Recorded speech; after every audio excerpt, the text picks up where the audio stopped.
କାଗଜରୁ କଣ୍ଟା ଖେଞ୍ଚି ଦଉଛୁ କିଏ ମୋ ହାତରେ। ହ୍ୟାଲୋ ଏସ୍ଟି ଫ୍ୟାମିଲି, ଜୟ ଜଗନ୍ନାଥ।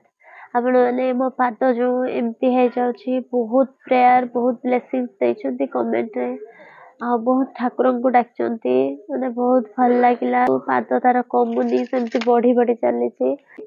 ଆଜି ମନଟା ବି ଭଲ ଲାଗୁନି, କଣ ହେଇଛି କେଜାଣି। ଯେତେବେଳେ ଦୁଃଖ ଆସୁଛି ଦୁଃଖ ପରେ ଦୁଃଖ ଖାଲି ଚାଲି ଆସୁଛି। ଆଜି ମୋ ଜେଜେଙ୍କୁ ହସ୍ପିଟାଲ ନେଇ ଯାଇଛନ୍ତି, ତାଙ୍କର ଏଜ୍ ବହୁତ ହେଇଗଲାଣି, ତାଙ୍କର ଆଜି ଅପରେସନ ଅଛି। ଟିକେ ଦେଖିବାକୁ ଇଚ୍ଛା ହଉଥିଲା, କାଲି ରାତିରେ ଏତେ ଥଣ୍ଡା ବି ଲାଗୁଥିଲା, ମୁଁ ଟିକେ ଜେଜେଙ୍କ ପାଖକୁ ଯାଇ ବି ପାରିଲିନି।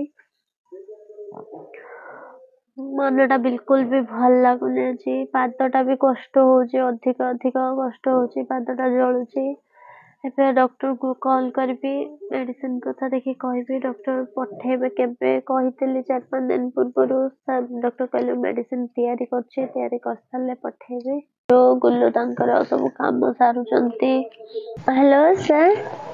हाँ, गुड मॉर्निंग, कैसे हो? Good morning sir. हाँ सर ठीक हूँ, आप कैसे हैं सर? ठीक हो? आराम से। हाँ सर। आपका मेडिसिन बनाया हूँ मैं, भेजता हूँ, शायद ऑलमोस्ट आज या फिर कल भेज देता हूँ। अच्छा सर ठीक है, वही है पूरा। हाँ सर हाँ।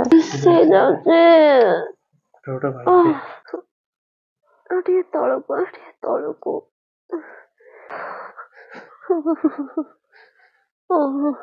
टेंशन होउछ लोगो टेंशन हॉस्पिटल କଥା ଶୁଣି ଟେନସନ ହେଇଗଲା, ସେଇଥିପାଇଁ ଏମିତି ହଉଛି। ଟେନସନ ହେଲେ ହିଁ ଏମିତି ହୁଏ। ବଢିଆ ସେମିତି କର, ଯେମିତି ଗୋଟେ କଲ ଏମିତି କରିକି ବଢିଆ ଲାଗୁଛି ଏମିତି। ହେଇଯାଉଛି, ମୋ ହାତ ବି ହେଇଯାଉଛି, ହାତ ବି ହେଇଯାଉଛି। କାଗଜରୁ କଣ୍ଟା ଖେଞ୍ଚି ଦଉଛୁ କିଏ ମୋ ହାତରେ। ଚାରିଆଡେ କଚ କଚ କରି କାଟିଦେଲା ଭଳି ଲାଗୁଛି ହାତଟା। ଏଠିକି ହଉଛି ପୁଣି କଷ୍ଟ।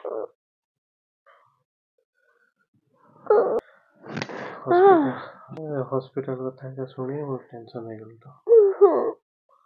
ମୁଣ୍ଡଟା ପୁରା ତୁ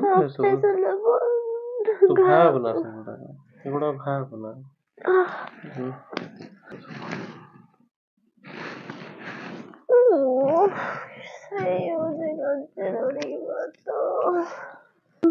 ପୁରା ଶିର ଗୁଡା ଧକ ହେଇକି ବିନ୍ଧୁଛି ପୁରା।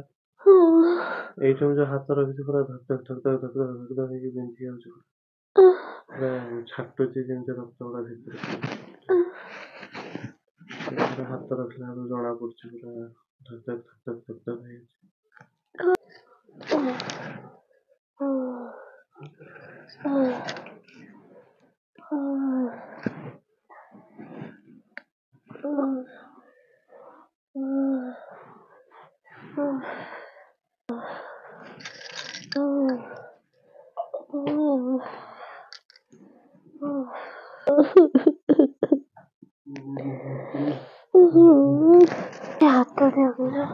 ଗରମ ଟିକେ ପିଇଦେବେ ଭଲ ଲାଗିବ ପୁରା।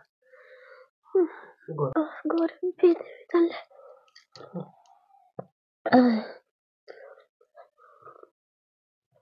କେଲିର ଦେହ ଏବେ ବିଲକୁଲ ବି ଭଲ ଲାଗୁନି।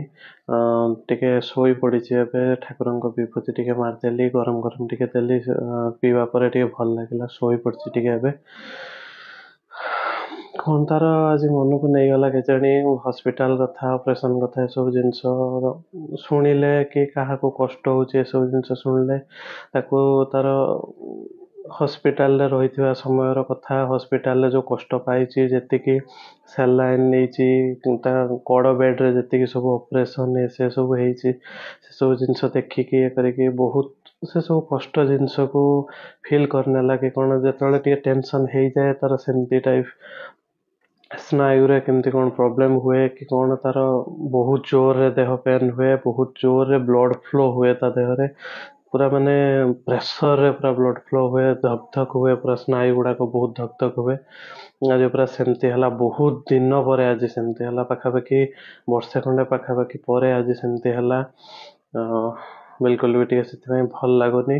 ଏବେ ଗରମ ଟିକେ ତରକାରୀ ଟିକେ କରିଦେଉଛି, ରୁଟି ସନ୍ତୁଳା ଟିକେ ଆମେ ଖାଇବୁ ଏବେ ଗରମ। ଆଜି ପାଇଁ ବ୍ଲଗ୍ ଏତିକି। ବିଲକୁଲ ବି ଭଲ ଲାଗୁନି। କାଲିକି ଦେଖା ହବ ଆପଣମାନଙ୍କ ସହ।